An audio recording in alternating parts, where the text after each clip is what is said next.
En este día, hermano, yo quiero compartir con usted uno de los aspectos, ¿verdad?, más importantes de la doctrina cristiana, y es la resurrección de Cristo. Fíjate que los apóstoles, cuando predicaban, siempre daban testimonio de la resurrección de Jesús. Parecía que el alfa y la omega, el principio y el fin del evangelio de los apóstoles era la resurrección de Jesús. Cuando Judas se convirtió en un apóstata y él entregó a Cristo y hubo que elegir a un sucesor de ese apóstol, dice en el libro de Hechos capítulo 1 versículo 22, dice, uno se ha hecho testigo con nosotros ¿de qué? De su resurrección. Entonces, ¿cuál era la esencia del oficio de los apóstoles? Ser testigo de la resurrección de Jesucristo. Y hermano, la resurrección de Cristo es la esperanza de un mundo que se ha convertido en un gigantesco cementerio. Dios le dijo a Adán en el huerto del Edén, tiene infinidad de árboles, Adán, puedes comer de los árboles que quieras, pero del que está ahí, desde la ciencia del bien y del mal, de ese no comerás. Porque ciertamente el día que comieres morirás. Y vino Satanás, poco tiempo después, y le dijo a Eva, Eva, come de ese árbol. No va a pasar nada, no vas a morir. Y Eva comió. Y escuche bien, hoy, hermano, podemos ir a cualquier continente del mundo, a cualquier país, a cualquier pueblecito. ¿Y qué nos encontramos allí? Un cementerio. Y esos cementerios, ¿qué están dando testimonio? Están dando testimonio de que Satanás es el padre de las mentiras y que Dios siempre dice la verdad. La resurrección de Cristo, ¿verdad?, es la esperanza que trae consuelo. Trae consuelo a los padres, a las madres, a los hijos, a los amigos, cuando tienen que salir del cementerio y tienen que dejar ahí en una tumba los restos de los seres queridos. Pero fíjate que los verdaderos cristianos siempre han mirado al sepulcro como una estación de descanso temporal. El creyente no ve la tumba como el fin de la vida, no ve el cementerio como el fin de la existencia. Nosotros creemos, hermano, como cristianos, creemos en la resurrección de los cuerpos que han descendido al sepulcro. Y lo creemos sin ningún tipo de duda. ¿Y el fundamento de nuestra fe cuál es? El fundamento de nuestra fe es la resurrección de nuestro Señor Jesucristo. Fíjate que la resurrección fue profetizada por los profetas siglos antes de que aconteciera.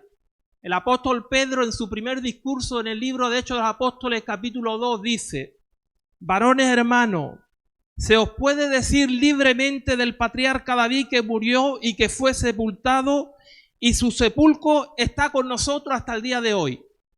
Dice, pero siendo profeta y sabiendo que con juramento Dios le había jurado que de su descendencia, en cuanto a la carne, levantaría al Cristo para que se sentase en su trono, dice, viéndolo antes, habló de la resurrección de Cristo, que su alma no fue dejada en el Hades, ni su carne vería corrupción. Bueno, el apóstol Pedro llanamente lo que estaba diciendo es que David, los profetas, los líderes de Israel, todos murieron y quedaron huesos en una tumba. Pero dice que de Jesús la muerte no podía detener el cuerpo de Cristo. El Hades no podía detener el cuerpo de Cristo. Las bacterias, la putrefacción, la corrupción no iba a afectar al Cristo de Galilea. Y escuche bien, hermano, esto es muy importante. Todas las religiones del mundo, todas, excepto 4, todas están basadas en pensamiento filosófico. Y de las 4 que están basadas en personalidades más que en un sistema, solamente el cristianismo, fíjate qué cosa, solamente el cristianismo reclama tener vacía la tumba de su fundador. Abraham, el padre del judaísmo, 1900 años antes de Cristo murió, pero los judíos no dicen que Abraham resucitara. Buda, los relatos originales de Buda nunca le han atribuido una cosa semejante a la resurrección. Mahoma, el 8 de junio del año 632 después de Cristo, A los 61 años de edad murió en Medina. Y ahora miles y miles y miles de maometanos todos los años, ¿dónde van? A la tumba de Mahoma. Y escuche bien, hermano, millones de judíos, de budistas y mahometanos están de acuerdo en que sus fundadores nunca se han levantado del polvo de la tierra. Ellos están de acuerdo que están muertos.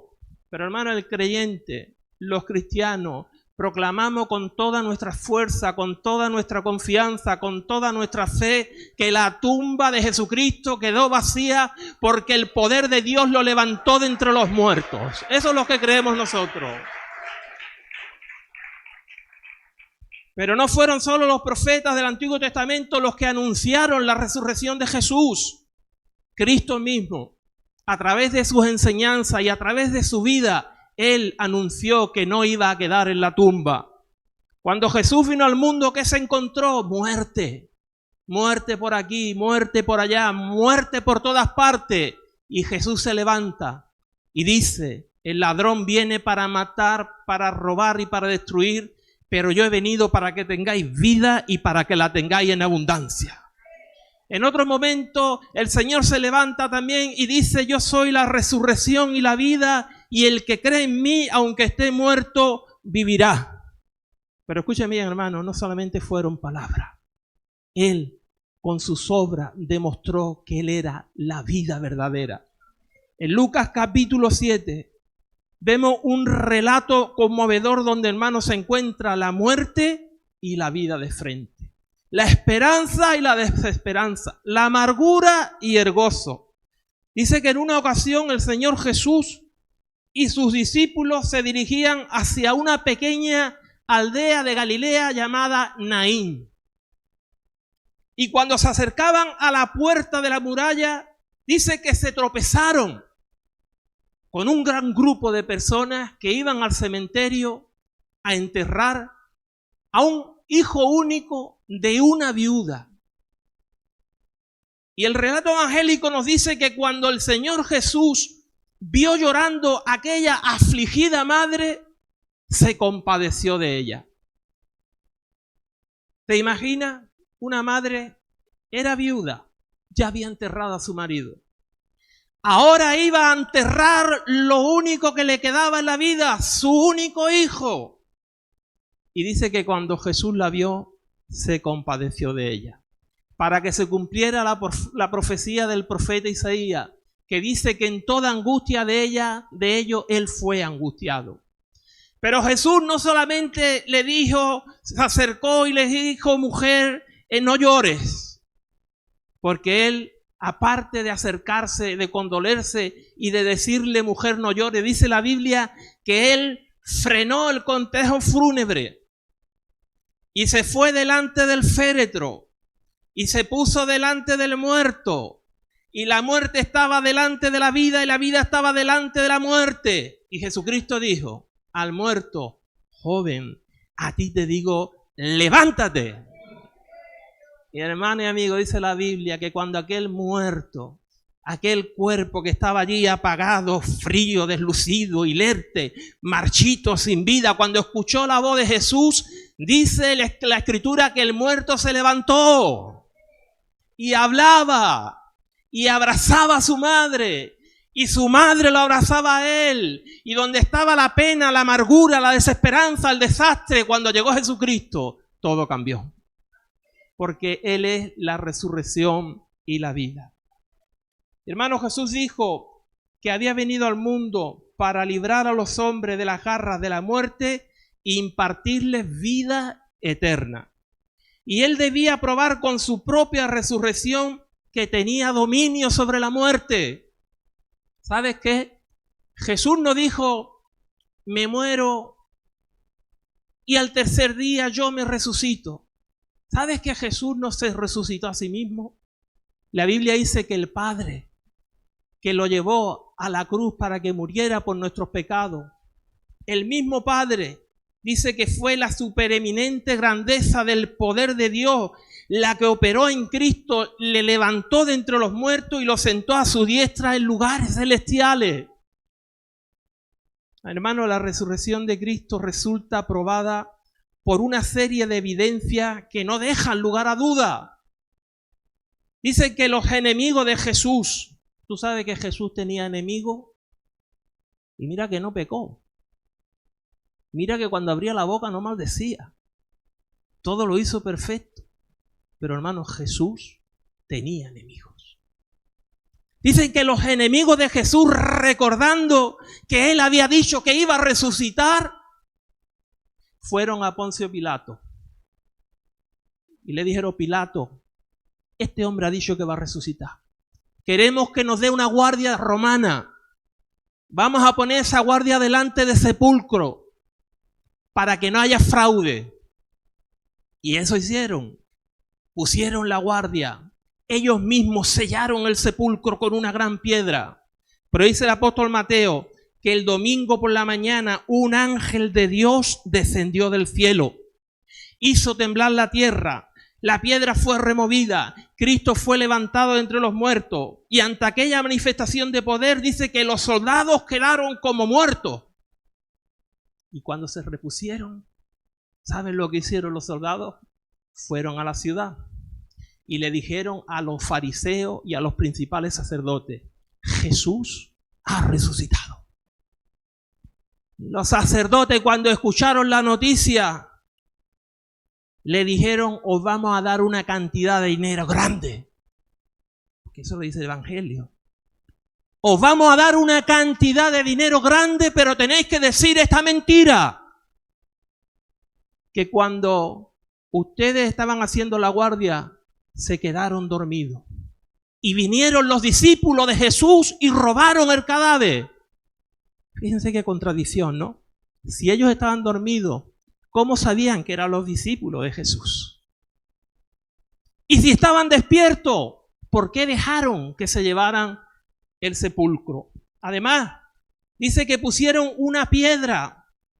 Aquella piedra no era una piedra pequeñita. Las piedras que se ponían en los sepulcros eran grandes piedras. Para moverla necesitaba la fuerza de varios hombres. Aunque ellos hubieran estado dormidos, el movimiento de la piedra hubieran despertado a los soldados.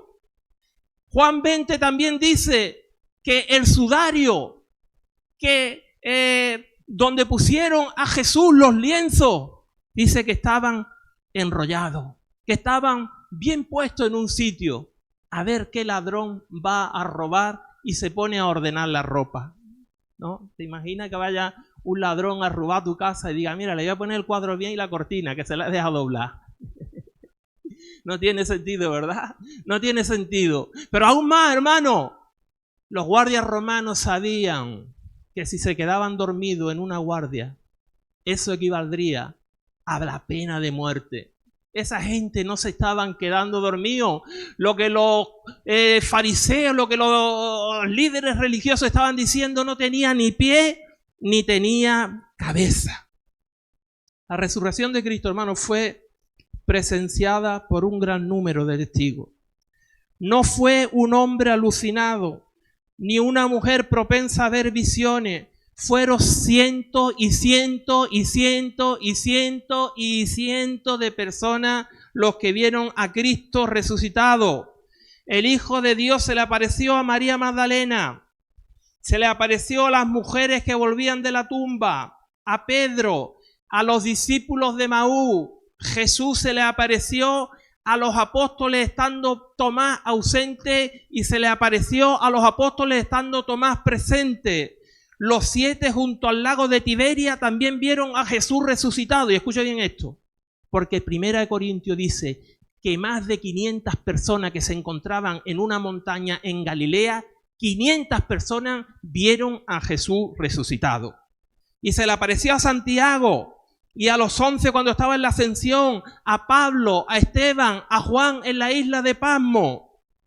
Y escuche bien, hermano, los que vieron a Jesús no lo vieron un minuto, una hora, ni un día. Dice Lucas el médico en Hechos capítulo 1, versículo 3, se presentó vivo, con muchas pruebas indubitables, apareciéndose durante 40 días. ¿Cuántos días?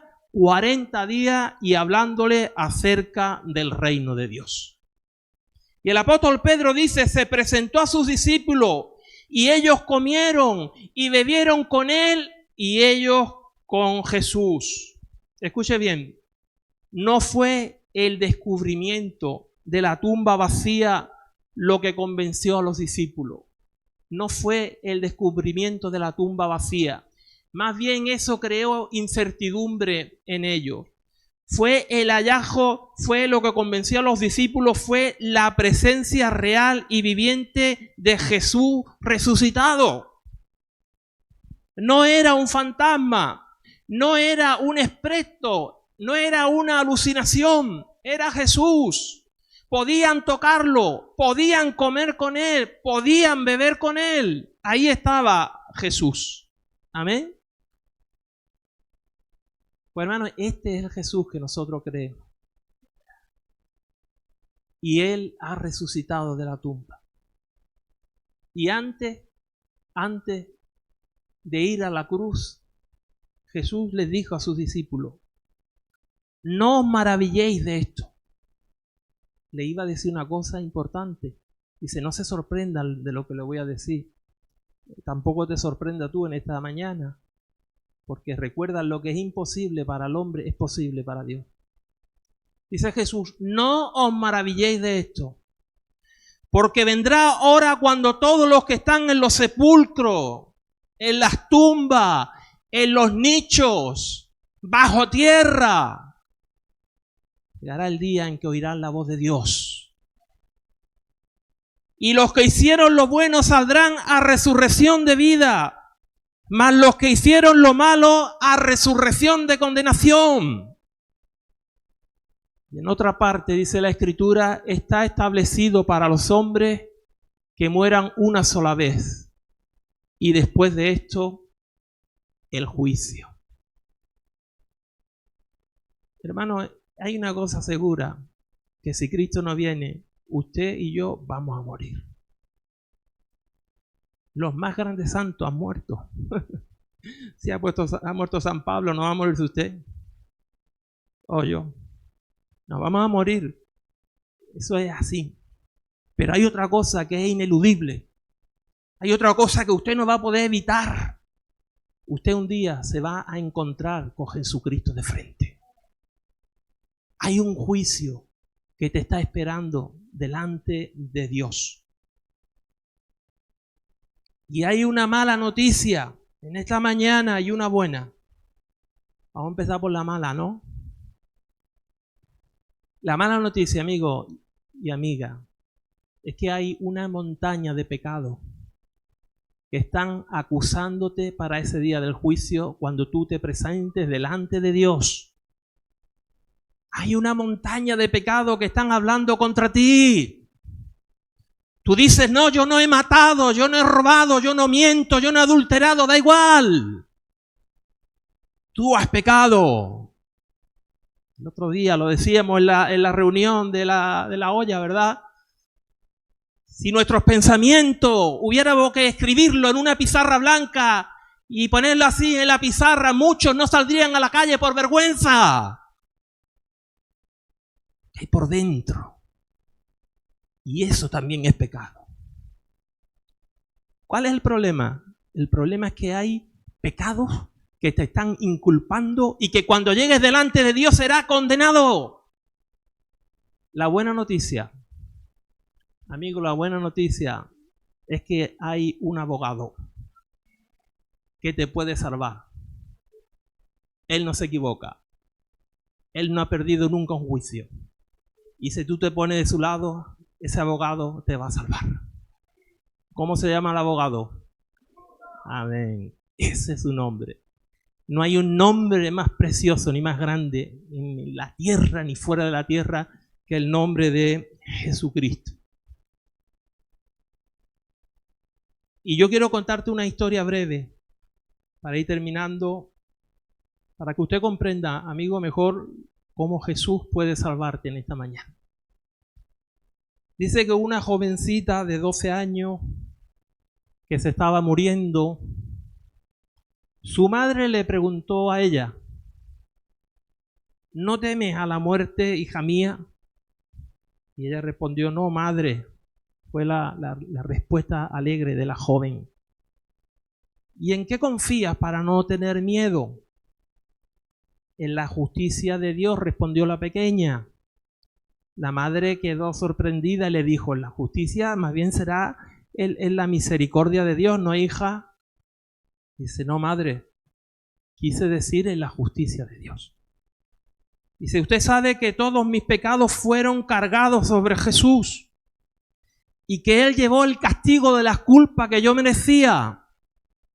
Dios, en su justicia, jamás castigaría a Él y al mismo tiempo me castigaría a mí. Lo que ella estaba diciendo es que el que era santo estaba muriendo por los pecadores. El justo estaba muriendo por los injustos y el inocente estaba muriendo por los culpables. Pero ella decía, si Dios lo castigó a él, no me va a castigar a mí.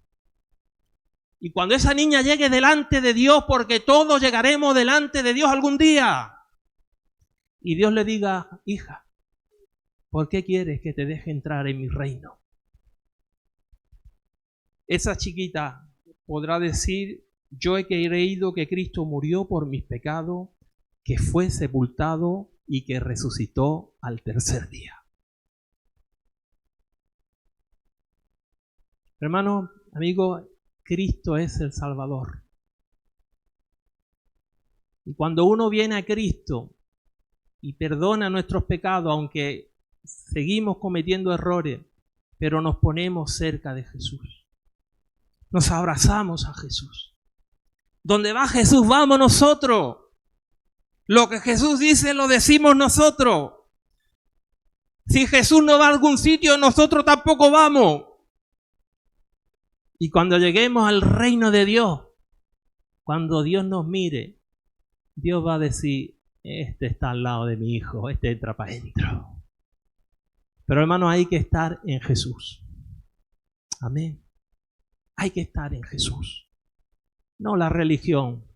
La religión no salva. La religión es muerte. Hay que estar en Jesús. Y no solamente decir creo en Jesús. Hay que seguir al Maestro. Amén. Hermano, es tiempo de plantarse, amigo, es tiempo de plantarse y decir yo sigo a Jesús. Hay mucha gente que dice yo creo en Dios o yo creo en Jesús y luego viven como si creyeran en el diablo. Pero ese no es el asunto. El asunto es creer en Jesús y vivir para Jesús y obedecer a Jesús y seguir a Jesús. Y el día que nos estemos muriendo, entonces vamos a decir, Señor, aquí estoy. Cuando tú quieras pego el último suspiro y me voy contigo. ¿No? Hay que fortalecerse en la fe, hermano. Porque la muerte es un enemigo fuerte. La Biblia lo dice. Solamente una fe fuerte en la Biblia. Solamente una vida cerca de Dios. Como aquellos antiguos discípulos que sabían que Jesús había resucitado.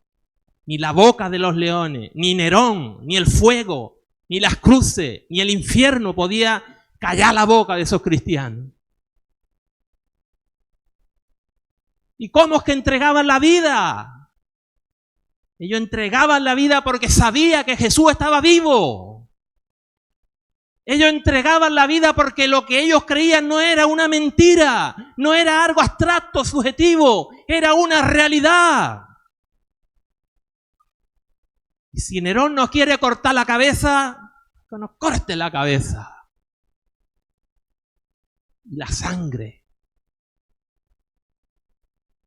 regaba las calles de Roma. Y la sangre impregnaba el Coliseo romano. Pero aquella sangre que Satanás creía que iba a usar para exterminar la iglesia de Jesucristo, aquella sangre era semilla que hacía que se convirtieran nuevos cristianos. Porque la Biblia dice que las puertas del infierno no van a prevalecer contra la iglesia de Jesucristo. Amén.